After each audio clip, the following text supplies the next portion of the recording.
Seguro es una de las cosas más satisfactorias en la vida el poder criar uno o varios hijos. Sin embargo, cierto es también que su crianza lleva muchísimo trabajo. Alimentarlos, limpiarlos, vestirlos, darles guarida, entretenerlos, muchísima energía invertida en que esos pequeños bastardos permanezcan con vida. Y sin embargo, seguimos reproduciéndonos con singular alegría. Nacer, crecer, reproducirse y morir. Repetimos el ciclo que se encuentra escrito en lo profundo de nuestro ADN. Seguro, muchas personas tienen el deseo de ser padres y utilizan el sexo como un medio para un fin reproductivo. Pero también hay quien lo utiliza para conseguir dinero, un trabajo, para escapar de la soledad o como una burda muestra de dominio. Y a mi entender, y valiéndome del catecismo católico, ninguno de esos actos podría ser considerado por sí mismo un acto de lujuria, ya que carecen de un elemento indispensable para ser considerados como tal: copular por puro placer sexual. Según el catecismo de la Iglesia Católica, la lujuria es el deseo o disfrute desordenado del placer sexual. El placer sexual se desordena moralmente cuando se busca por sí mismo, aislado de sus propósitos procreativos y unitivos. Sí, tener sexo puede ofrecer diversas recompensas, pero a la lujuria poco le interesan las recompensas reproductivas, económicas o políticas. La lujuria, si acaso busca algo, es el placer.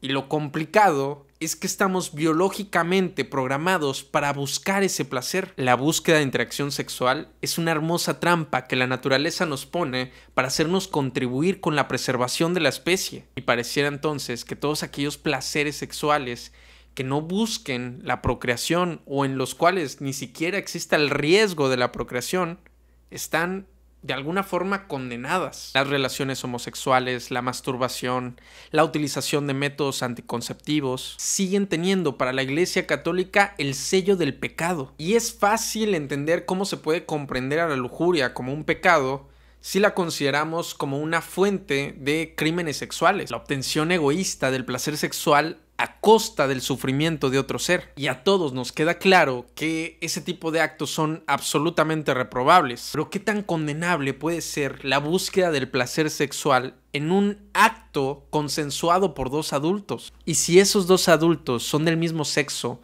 ¿tiene relevancia? ¿Y si son más de dos adultos? ¿Y si solo es una persona? ¿Dónde se encuentra ese límite que divide una vida sexual saludable de una vida sexual presa de un deseo desmedido? En este video veremos no solo la posición de la Iglesia Católica respecto al tema de la lujuria, sino también la posición de diversos filósofos. Empezamos. Catolicismo. Aunque en el libro del Nuevo Testamento no se habla mucho sobre sexo, es curioso cómo su protagonista es un hombre que llega a la edad de 33 años sin que se le conozca pareja y además es hijo de una virgen y de un hombre que hoy es popularmente conocido bajo el apodo de el casto José. Ya desde ahí se percibe un subtexto de que la castidad es una virtud cuasi divina. De lo poco que dijo del sexo, Jesucristo condenaba el adulterio e incluso llevó el concepto a nuevos horizontes. Sabéis que se dijo: no cometas adulterio, pero yo os digo, el que mira con malos deseos a la mujer de otro, ya está adulterando con ella en el fondo de su corazón. Así que, si tu ojo derecho es para ti ocasión de pecado, sácatelo y arrójalo lejos de ti. Más te vale perder una parte del cuerpo que ser arrojado entero al infierno. Y si tu mano derecha es para ti ocasión de pecado, córtatela y arrójala lejos de ti. Más te vale perder una parte del cuerpo que ser arrojado entero al infierno. Por otro lado, además de promover la automutilación, Jesús comprendía que los seres humanos éramos proclives al error. Tan así que incluso llegó a salvar a una adúltera de morir apedreada, contradiciendo con este acto a lo que su misma religión judía dictaba. El que esté libre de pecado, que tire la primera piedra, dijo a los verdugos, quienes ante estas palabras no se atrevieron a continuar con la ejecución. Dramáticamente, Jesús despide a la mujer con las palabras: tampoco yo te condeno, ahora vete y no vuelvas a pecar. Y eso es prácticamente todo lo que Jesús dijo acerca del sexo. Y según podemos interpretar, sus enseñanzas iban más enfocado en lo espiritual que en lo carnal. Entonces, si el mismísimo Hijo de Dios no dijo nada en contra de dónde surge esta doctrina de condenar la homosexualidad, pues mucho de eso se le atribuye a otro personaje del Nuevo Testamento, San Pablo de Tarso, quien en sus cartas escribió un par de joyitas al respecto. ¿No sabéis acaso que los injustos no heredarán el reino de Dios? No os engañéis, ni los impuros, idólatras, adúlteros, afeminados, homosexuales, ni los ladrones, avaros, borrachos, ni los maldicientes, ni los rapaces heredarán el reino de Dios. Pero San Pablo no era el único al que no le caían nadita los homosexuales. El patriarca Moisés también los traía entre ceja y ceja. ¿Y qué hay de la masturbación? Pues la Iglesia Católica también utiliza un par de versículos para condenarla, especialmente un versículo del Génesis que describe los encuentros de Onán con la viuda de su hermano. Cuando se llegaba a la mujer de su hermano, derramaba su semen en tierra para no dar descendencia, pero lo que hacía era malo ante los ojos del Señor. Y este versículo es un 2 por 1, porque no solo es utilizado para condenar la masturbación, sino que la Iglesia Católica también lo utiliza para condenar los métodos anticonceptivos. Tomando en cuenta todo lo anterior, podemos resumir que para el catolicismo el único sexo válido es entre hombre y mujer, dentro del matrimonio, sin métodos anticonceptivos y sin echarlo afuera. Y ahora que hemos visto la posición del catolicismo, vamos a ver qué es lo que dicen los filósofos. Platón. Los filósofos griegos tampoco eran muy fans de darle vuelo a la hilacha. Pitágoras decía que el mejor momento para que un hombre tuviera sexo era el momento en el cual quisiera debilitarse a sí mismo. El padre de la medicina, Hipócrates, también consideraba peligroso al sexo por toda la cantidad de energía que se perdía en su actividad. Sus escritos médicos además sugerían que los sueños húmedos de los adolescentes eran los primeros síntomas de un severo desorden mental. Y las ideas de Platón no desentonaban mucho de las que acabo de exponer. En el diálogo El Fedro, Platón presenta su famosa alegoría del carro alado, en el cual presenta las tres partes del alma humana. El alma es como un carro de caballos alados y un conductor que forman una unidad. Nuestro conductor gobierna a la pareja que conduce. Uno de sus caballos es bello y bueno. El otro es lo contrario en ambos aspectos. De ahí que la conducción nos resulte dura y dificultosa. Según la interpretación popular de esta alegoría, el caballo bueno, que por cierto es de color blanco, representa a la bondad, representa al valor, al coraje de afrontar las injusticias. Y el caballo malo, de color negro, representa los apetitos del cuerpo, que incluye, por supuesto, el apetito sexual. Y el conductor es la razón que debe gobernar a los dos caballos. Desde acá vemos cómo Platón presenta que la lujuria, entre otros apetitos del cuerpo, debe ser gobernada, controlada por la razón, ya que dar rienda suelta, por decirlo así, a la lujuria puede hacer que no lleguemos al destino deseado. De este filósofo también tenemos el diálogo del banquete, donde varios personajes se encuentran discutiendo sobre lo que es el amor. Y cuando Sócrates toma la palabra, dice que él aprendió la filosofía del amor de la sacerdotisa Diótima. Esta sabia le transmite a Sócrates que cuando nosotros admiramos la belleza de los cuerpos de quienes deseamos sexualmente, realmente estamos observando un débil reflejo de la belleza de las ideas. Y a esto agrega que el amor es una suerte de deseo de inmortalidad, pero que aquel que es sabio logra distinguir de ese tipo de inmortalidad que se logra a través de la procreación de hijos, de la inmortalidad que se logra a través de la procreación de ideas. Extraemos entonces que Platón observa el deseo sexual como algo que siempre va a estar presente en tanto seamos seres humanos de carne y hueso, pero que este deseo debe de ser controlado o incluso debemos aspirar a superarlo. Que quien se confunda y trate de llegar a la plenitud a través de la satisfacción sexual se va a quedar corto en el camino y que además corre el riesgo de estancarse en el plano corporal, preso de sus apetitos. Filosofías helenísticas. Al caer el ejército griego ante las tropas macedonias de Alejandro Magno, Grecia pierde no solo su independencia, sino además su poder económico y político. Sin embargo, a la vez hay una importante mezcla cultural con las filosofías orientales de Alejandría. En esta época surgen varias escuelas del pensamiento, de entre las cuales vamos a hablar de dos que se contraponen en su visión del deseo sexual: la escuela cínica y la escuela estoica. El cinismo. La escuela cínica se caracterizó por buscar la felicidad en una vida extremadamente sencilla, prácticamente desprovista de elementos materiales, pero además también de elementos de civilización. Para los cínicos, lo importante era vivir una vida acorde a la naturaleza, una vida casi animal.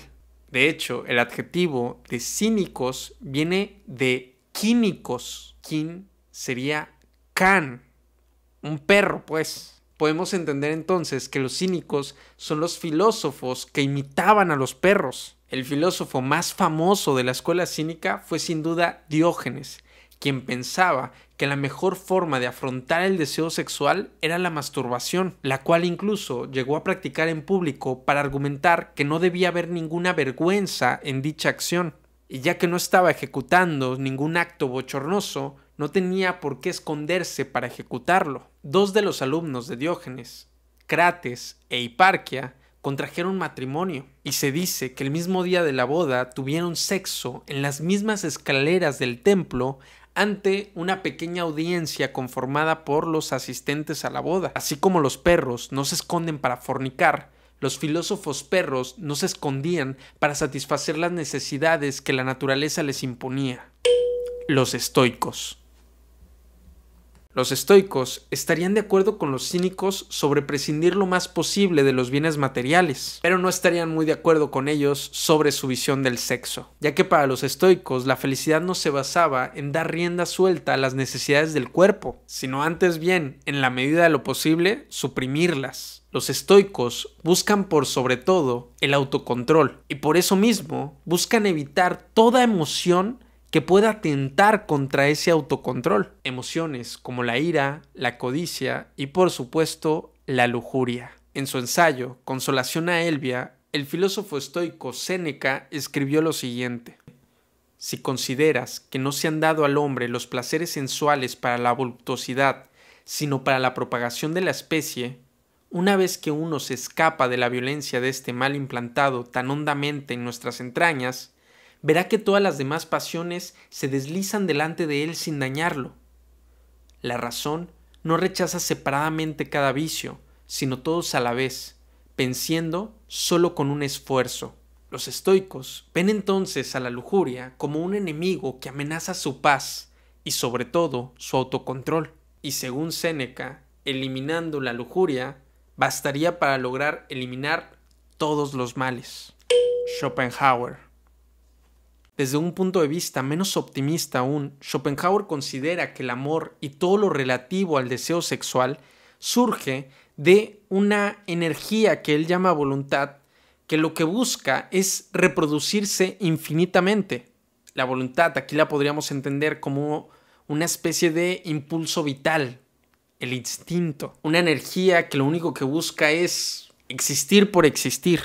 Y para eso hace uso de los individuos, de plantas, de animales y claro, de seres humanos, a los cuales utiliza como títeres para seguir existiendo. Así el filósofo alemán señala que el deseo sexual entre un hombre y una mujer no es más que una manifestación de la voluntad, que busca el nacimiento de un nuevo ser para continuar con el ciclo, aunque a la voluntad realmente no le importa la felicidad del individuo, le importa únicamente seguir existiendo. Por lo tanto, a través de la procreación, pues sigue perpetuándose el sufrimiento humano. Y comprendemos entonces que la posición de Schopenhauer es antinatalista, en la cual para que no exista sufrimiento humano, pues deben desaparecer los humanos. Immanuel Kant. Kant tenía una apreciación negativa sobre la lujuria. En una recopilación de apuntes de los alumnos de Kant que se publicó bajo el nombre Lecciones de Ética, se pueden observar las siguientes palabras del filósofo: quien ama por inclinación sexual convierte al ser amado en un objeto de su apetito. Tan pronto como posee a esa nueva persona y sacia su apetito, se desentiende de ella, al igual que se tira un limón una vez exprimido su jugo. Kant considera entonces que el acto sexual es aceptable siempre y cuando sea con amor, por lo que un encuentro de sexo ocasional sería para este filósofo un acto reprobable, ya que considera que en este tipo de actos únicamente se está buscando el placer propio, únicamente se está utilizando al otro como un objeto sexual, se utiliza a la otra persona como un medio para alcanzar un fin propio. Se dice que este filósofo vivió en celibato, evitando no solo el contacto sexual con otras personas, sino evitando incluso la masturbación. Thomas Hobbes. A diferencia de Kant, el filósofo contractualista Thomas Hobbes no veía en el acto sexual un acto egoísta, ya que para él el deseo sexual está conformado a su vez por dos deseos: el deseo de recibir placer sexual y el deseo de dar placer sexual. En su tratado Elementos de ley natural y política, escribió lo siguiente: el apetito que los hombres llaman lujuria y el gozo que lo acompaña es un placer sensorial, pero no solo eso. En él hay también el deleite de la mente, puesto que consiste en dos apetitos juntos: dar placer y ser complacido. Y el deleite que se toman los hombres en deleitar no es sensorial, sino un placer o alegría de la mente que consiste en imaginar el poder que tienen para dar tanto placer. Si bien Hobbes trata de explicar que en el acto sexual hay cierta generosidad, vaya implícito o no el amor, hay ciertos críticos que lo interpretan de una forma diferente. Los críticos de este argumento de Hobbes dicen que este dar placer no es necesariamente un acto de generosidad, sino un acto de muestra de poder. Querer demostrar que soy capaz de dar placer sexual para sentirme poderoso. Pero, a mi parecer, como quiera que se interprete, el placer ya está dado, sin importar si la motivación fue egoísta o altruista. Y eso ya es aportar un gramito más de placer a la vida de alguien más, lo cual no es poco decir. Conclusión. En el primer capítulo de esta serie vimos cómo el pecado es un daño a otra persona o un daño a mí mismo, pero que los pecados capitales no eran necesariamente un acto, no eran necesariamente un comportamiento, sino un estado emocional que nos predisponía a un acto dañino. Viéndolo desde este punto de vista, si hay un acto sexual que se desarrolla que no causa ningún daño, no tendría por qué ser considerado entonces pecaminoso. Ahora, si el ejercicio de mi sexualidad está provocando sufrimiento en otras personas o me está provocando un sufrimiento a mí, pues sí tendría que estar considerando un cambio. De los filósofos expuestos podemos ver cómo ninguno considera que el sexo sea un fin último y que aquellos que lo ven con mayor benevolencia lo ven como algo que debe ocupar un espacio en nuestra vida, pero no toda nuestra vida. Cuando el ejercicio de tu sexualidad te distrae de tus responsabilidades, cuando provoca la ruptura de un compromiso, cuando hace que te olvides de lo que consideras más importante, entonces creo que ahí puedes pintar la raya entre lo que es una vida sexual saludable y lo que es una vida que está siendo esclavizada por un apetito de placer sexual. No considero que la libido deba ser un obstáculo para la felicidad. No considero que debamos suprimir nuestras necesidades sexuales, pero sí darle su importancia en su justa medida. Considero saludable tal vez una posición epicureísta en la cual podamos satisfacer al cuerpo sin poner en peligro la salud, las relaciones sociales ni la paz mental. Eso es todo por el video de hoy. Espero que te haya gustado. Y si fue así, por favor, dale like, compártelo y suscríbete para ver más videos de filosofía. Coméntame con cuál de las filosofías que expusimos en este video estás mayormente de acuerdo respecto a su visión sobre la sexualidad humana. Con este video terminamos nuestra serie de pecados capitales que espero haya sido de tu agrado. Muchas gracias por tu atención y nos vemos hasta la próxima. Chao.